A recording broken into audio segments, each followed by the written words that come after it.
माननीय केंद्रीय मंत्री सामाजिक न्याय एवं अधिकारिता मंत्रालय उनके पास है। भारत सरकार में श्री रामदास अठावले साहब जो हमारे बहुजन समाज से आते हैं, वो आज परिवार से मिले।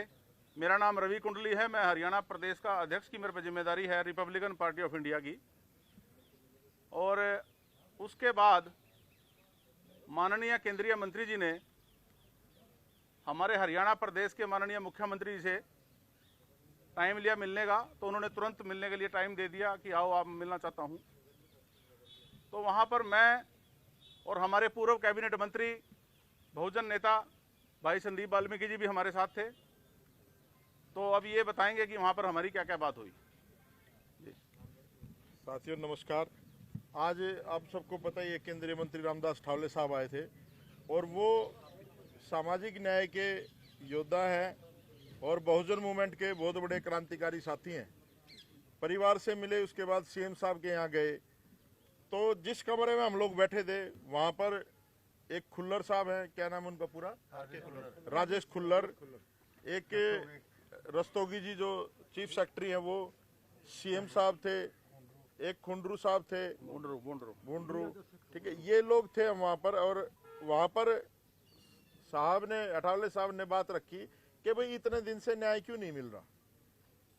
उन्होंने कहा कि भाई सुसाइड नोट है, 9 पेज का सुसाइड नोट है, इतने सारे उसमें एक्यूज्ड हैं, किसी के खिलाफ भी कोई कार्रवाई अभी तक नहीं हुई। तो क्या मैसेज जा रहा है देश में, हम लोग भी एनडीए का हिस्सा है, अठावले साहब ने कहा, और आप लोग इस प्रदेश के मुख्यमंत्री हैं बीजेपी से। तो खुल्लर साहब ने कुछ बहुत सारे टेक्निकल इश्यूज गिनवा दिए हमें। वो तो मैं सुप्रीम कोर्ट का एडवोकेट हूँ, भाई भी एडवोकेट हैं, हमें पता है। तो हमने उनसे पूछा एक सिंपल सा क्वेश्चन कि खुल्लर साहब क्या आपने इस पे लीगल ओपिनियन लिया है कोई एक्सपर्ट से। तो उन्होंने कहा कि हम आईएएस हैं, ये है वो है, बहुत सारी चीजें उन्होंने बताई। तो मैंने उनको एक बात कही, सीएम साहब आप एक प्रेस कॉन्फ्रेंस कर दो, आप प्रेस से क्यों भाग रहे हो, आपने अभी तक एक भी पीसी नहीं करी है, आप प्रेस कॉन्फ्रेंस कर दो, ये टेक्निकल पॉइंट बता दो, पब्लिक ओपिनियन अपने आप निकल के आ जाएगा कि लोगों का ओपिनियन क्या है इस पे। एडवोकेट भी भरे पड़े हैं। ये जो डाइन डिक्लेरेशन है ये बहुत बड़ा एविडेंस होता है। तो जब काफी गहमागुमी हुई तो सीएम ने कहा, मैं जो बात हुई आपसे बिल्कुल स्पष्ट कहूंगा, सीएम ने कहा उनको कि सस्पेंड कर दो इनको दोनों को। आप ध्यान से सुनना भाई साहब, सीएम ने कहा कि इनको सस्पेंड कर दो, चीफ सेक्रेटरी का। खुल्लर तुरंत खड़ा हुआ, कह रहा जी ऐसे नहीं कर सकते। मैंने कहा मुख्यमंत्री तू है क्या भाई, ये नायब सैनी है, जब मुख्यमंत्री कह रहे तो सस्पेंड करो। तो फिर मुख्यमंत्री कहते हैं कि मैं तो चपड़ासी भी सस्पेंड नहीं कर सकता। तो ये सोच लो आप कि इस प्रदेश को, हरियाणा को कौन चला रहा है। इस प्रदेश को शत्रुजीत कपूर, खुल्लर और ऊपर से खट्टर, ये लोग चला रहे हैं। इसमें जो है ना सीएम, तो मुझे नहीं लगता उसकी कोई सुनता है, रबड़ की मोहर है। और बहुत ज्यादा चर्चा हुई। उसके बाद उन्होंने कन्विंस करना चाहा, अठावले साहब को कन्विंस करना चाहा कि आप उस परिवार को मना लो, आप चले जाओ, हम लोग जो है पोस्टमार्टम के बाद, अंतिम संस्कार के बाद कार्रवाई कर देंगे। और इतना घटिया आदमी मैंने नहीं देखा। जो ये खुल्लर था उसने तो ऐसी बात कही, मैं आपको बताऊंगा, आप लोग भी ऐसे आदमी पे थूकोगे। उसने कहा कि हमें क्या पता ये मर्डर है, सुसाइड है, AK-47 से गोली मारी है, किससे मारी है। तो ये इतने असंवेदनशील लोग हैं कि ये लोग उस शहादत का मजाक उड़ा रहे हैं। तो आप लोग समझ लो कि जब मुख्यमंत्री आपको फेस नहीं कर पा रहा तो कसूर किसका है। ये जो सरकार है ये डमी सरकार है, केंद्र से ऑपरेट हो रही है। और खट्टर, खुल्लर और शत्रुजीत कपूर, ये लोग प्रदेश को लूट रहे हैं, लूट रहे हैं। मैं फिर कह रहा हूं, ये न्याय देने वाले लोग नहीं है। लेकिन हम भी क्या क्या है, अठावले साहब भी क्या क्या है कि जब तक इंसाफ नहीं मिलेगा ना पोस्टमार्टम होगा ना संस्कार होगा। ये साइलेंट वॉर है, हमारा आदमी शहीद हुआ है, अब किसी तरह का समझौता नहीं होगा।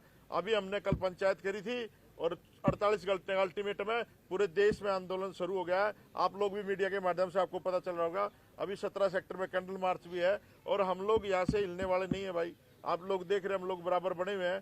तो ये वार्ता असफल रही, हम संतुष्ट नहीं है सीएम साहब की वार्ता से। और जो परिवार जैसा भी चाहेगा वैसा होगा, लेकिन ये आंदोलन हम लोग नहीं रुकने देंगे। अभी हमने एक घोषणा भी की है, हम लोग एक सामाजिक न्याय मोर्चा पूरे देश का बना रहे हैं और उसमें जो बाबा साहब की आइडियोलॉजी के लोग उनको लेकर के देश में कोई भी एट्रोसिटी होती है या हमारे अधिकारियों को शोषण होता है, हमें पता चलता है तो हम सरकार की नाक में दम करने का काम करेंगे। संदीप जी, आपने कहा कि डमी सरकार है, केंद्र चला रही है, आप भी लोग केंद्र को समर्थन दे रहे हो, सरकार में हिस्सेदारी तो आपकी। देखिए, पहला कैबिनेट मंत्री है जो यहाँ पर दुख साझा करने आया है, ठीक है, और जाकर के सीएम को डांटने का भी काम किया है, उनको कहने का भी काम किया कि आप जो न्याय दीजिए। अगर वो जो लोग समझौता उनका होगा, राजनीतिक समझौता होगा, लेकिन अगर हमारे परिवार में कोई हत्या करेगा तो हम लोग किसी भी समझौते के साथ नहीं है भाई, हम लोग परिवार के साथ हैं। तो ये तो बहुत सारी चीजें हैं, मीडिया भी भली भांति जानती है बहुत सारी चीजों को, है ना। आप लोग जो है ना, पत्रकार सबसे जागरूक और फौजी होता है, आप लोग देश को बचा सकते हो, हरियाणा को न्याय दिला सकते हो आप लोग। मेरा तो हाथ जोड़ के निवेदन है कि नायब सैनी साहब, ये गरीब गुरबा समाज है, इसको न्याय दे दो। और ये जो हमारे मंत्री भी उल्टा सीधा बोलते हैं, बेदी, कृष्ण पवार, कृष्ण बेदी, इनसे भी निवेदन है कि आप लोग भी गलत न्यूज छोड़ना बंद कर दो, शर्म करो, इन लोगों ने आपको भेजा है। तो ये चीजें आपको सोचना चाहिए। चलो चलो।